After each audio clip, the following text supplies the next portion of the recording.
Hi friends, welcome back to my channel. ನಾವಿವತ್ತು ಮಾಡಿ ತೋರಿಸ್ತಾ ಇದ್ದೀವಿ ಆಲೂ ಬಾತ್. ಸೊ ನಮ್ಮ ಉತ್ತರ ಕರ್ನಾಟಕ ಕಡೆ ಈ ಆಲೂ ಬಾತ್ ಅನ್ನೋದು ಪ್ರತಿಯೊಂದು ಹೋಟ್ಲಲ್ಲಿ ಕೂಡ ಸಿಗುತ್ತೆ ಅಂತ ಹೇಳ್ಬೋದು. ತುಂಬಾ ಚೆನ್ನಾಗಿರುತ್ತೆ ಈ ಒಂದು ಆಲೂ ಬಾತು. ತುಂಬ ಸಿಂಪಲ್ಲಾಗಿ, ನೋಡೋದಕ್ಕೂ ಕೂಡ ಅಷ್ಟೇ ಅಟ್ರಾಕ್ಟಿವಾಗಿರುತ್ತೆ. ಸೊ ಹಾಗಾದರೆ ಬನ್ನಿ, ಈ ಸಿಂಪಲ್ಲಾಗಿರ್ತಕ್ಕಂಥ ಆಲೂ ಬಾತನ್ನು ಯಾವ ರೀತಿ ಮನೆಯಲ್ಲಿ ಮಾಡೋದಂತ ನೋಡ್ಕೊಂಬರೋಣ. ಮೊದಲಿಗೆ ನಾವಿಲ್ಲಿ ಒಂದು ಕುಕ್ಕರ್ ತೊಗೊಂಡಿದ್ದೀವಿ. ಕುಕ್ಕರಲ್ಲಿ ಮಾಡಿ ತೋರಿಸ್ತಾ ಇದ್ದೀವಿ ನಾವು. ಇದಕ್ಕೆ ಒಂದು 3-4 ಟೀ ಸ್ಪೂನ್ನಷ್ಟು ಎಣ್ಣೆನ ಹಾಕಿದ್ದೀವಿ. ಆಮೇಲೆ ನಾವಿಲ್ಲಿ ಚಕ್ಕೆ, ಲವಂಗ, ಏಲಕ್ಕಿ, ಇದೇನು ಗರಂ ಮಸಾಲೆ ಐಟಮ್ಸ್ ಎಲ್ಲ ಹಾಕಿದ್ದೀವಿ.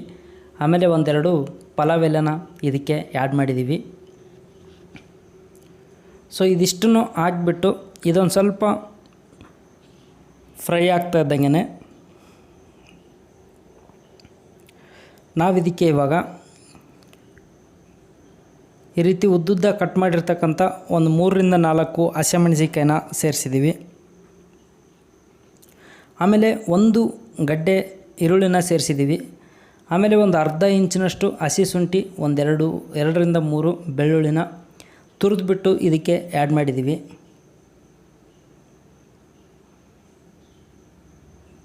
ಸೊ ಇದಿಷ್ಟನ್ನು ಸೇರಿಸಿ ಚೆನ್ನಾಗಿ ಮಿಕ್ಸ್ ಮಾಡ್ಕೊಳ್ಳೋಣ.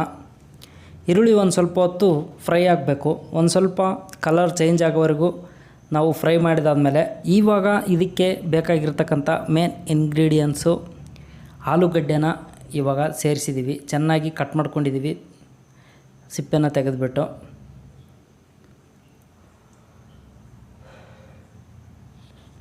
ಇದಿಷ್ಟು ಸೇರಿಸಾದ್ಮೇಲೆ ನಾವಿವಾಗ ಇದಕ್ಕೆ ನೀರನ್ನು ಆ್ಯಡ್ ಮಾಡ್ಕೊಳ್ಳೋಣ. ನಾವು 1.5 ಗ್ಲಾಸ್ನಷ್ಟು ರೈಸ್ನ ಮಾಡ್ತಾಯಿದ್ದೀವಿ. ಅದಕ್ಕೆ ಇಲ್ಲಿ 3 ಗ್ಲಾಸ್ನಷ್ಟು ನೀರನ್ನು ನಾವು ಇದಕ್ಕೆ ಆ್ಯಡ್ ಮಾಡಿದ್ದೀವಿ. ಆಮೇಲೆ ಇವಾಗ ರುಚಿಗೆ ತಕ್ಕಷ್ಟು ಇದಕ್ಕೆ ಉಪ್ಪನ್ನು ಆ್ಯಡ್ ಮಾಡೋಣ. ಇದಿಷ್ಟನ್ನು ಸೇರಿಸಿ ಚೆನ್ನಾಗಿ ನೀರು ಕುದಿಯೋವರೆಗೂ ಬಿಡಬೇಕು.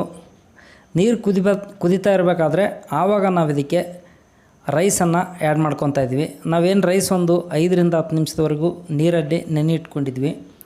ಈ ರೀತಿ ರೈಸ್ನ ನೆನೆ ಇಟ್ಕೊಂಡ್ಬಿಟ್ಟು ಸೇರಿಸೋದ್ರಿಂದ ನಮಗೆ ರೈಸು ಉದುರಾಗಿ ಬರುತ್ತೆ. ಆಮೇಲೆ ಚೆನ್ನಾಗಿ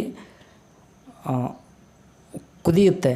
ಇಲ್ಲಾಂದರೆ ಒಂದು ಕಚ್ಚಾಗ್ಬೋದು, ಇಲ್ಲಾಂದರೆ ನಿಮಗೆ ಟೇಸ್ಟ್ ಕೂಡ ಅಷ್ಟೊಂದು ಚೆನ್ನಾಗಿ ಬರೋಲ್ಲ. ಯಾವತ್ತೂ ರೈಸ್ ಮಾಡಬೇಕಾದ್ರೆ ಒಂದು 10-15 ನಿಮಿಷ ನೀವು ನೀರಲ್ಲಿ ನೆನೆ ಇಟ್ಬಿಟ್ಟು ಆ್ಯಡ್ ಮಾಡ್ಕೊಳ್ಳಿ. ಸೊ ಇವಾಗ ನೋಡ್ಬೋದು ಚೆನ್ನಾಗಿ ಕುದೀತಾ ಇದೆ. ನಾವು ಇವಾಗ ಕೊತ್ತಂಬರಿ ಸೊಪ್ಪು ಕೂಡ ಇದಕ್ಕೆ ಆ್ಯಡ್ ಮಾಡಿದ್ದೀವಿ. ಇದಿಷ್ಟನ್ನು ಸೇರಿಸಾದ್ಮೇಲೆ ನಾವು ಇದಕ್ಕೆ ಲಿಡ್ನ ಕ್ಲೋಸ್ ಮಾಡಿ ಚೆನ್ನಾಗಿ ಒಂದು 2-3 ವಿಸಿಲ್ ಬರೋವರೆಗೂ ಇದನ್ನು ಕುದಿಸ್ಕೊಬೇಕು. ಸೊ ನೋಡ್ಬೋದು ಇವಾಗ ನಾವು 2-3 ವಿಸಿಲ್ ಕೂಗಿಸ್ಕೊಂಡಿದ್ದೀವಿ. ತಣ್ಣಗೆ ಕೂಡ ಆಗಿದೆ. ಈ ರೀತಿ ತಣ್ಣಗಾದ್ಮೇಲೆ ಓಪನ್ ಮಾಡಿ ನೋಡ್ತಾ ಇದ್ದೀವಿ. ಸೊ ನೋಡಿ ಎಷ್ಟೊಂದು ಚೆನ್ನಾಗಿ ಬಂದಿದೆ ಈ ಒಂದು ಆಲೂ ಬಾತ್ ಅಂತ. ನೀವು ಕೂಡ ಈ ರೀತಿ ಸಿಂಪಲ್ ಆಗಿರ್ತಕ್ಕಂಥ ಈ ಒಂದು ಆಲೂ ಬಾತನ್ನ ಮನೆಯಲ್ಲಿ ಮಾಡ್ಕೊಳ್ಳಿ.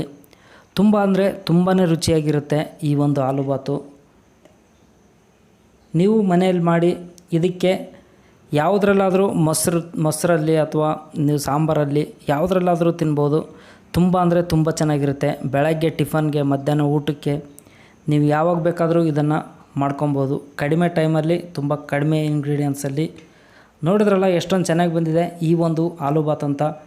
ಈ ಒಂದು ವಿಡಿಯೋ ಇಷ್ಟ ಆದರೆ ಒಂದು ಲೈಕ್ ಮಾಡಿ, ಹೇಗಿತ್ತು ಅನ್ನೋದನ್ನು ಕಮೆಂಟ್ ಮಾಡಿ ತಿಳಿಸಿ. ಆಮೇಲೆ ದಯವಿಟ್ಟು ನಮ್ಮ ಚಾನಲ್ನ ಸಬ್ಸ್ಕ್ರೈಬ್ ಮಾಡ್ಕೊಳ್ಳಿ. ವಿಡಿಯೋ ನೋಡೋದಕ್ಕೆ ಧನ್ಯವಾದಗಳು.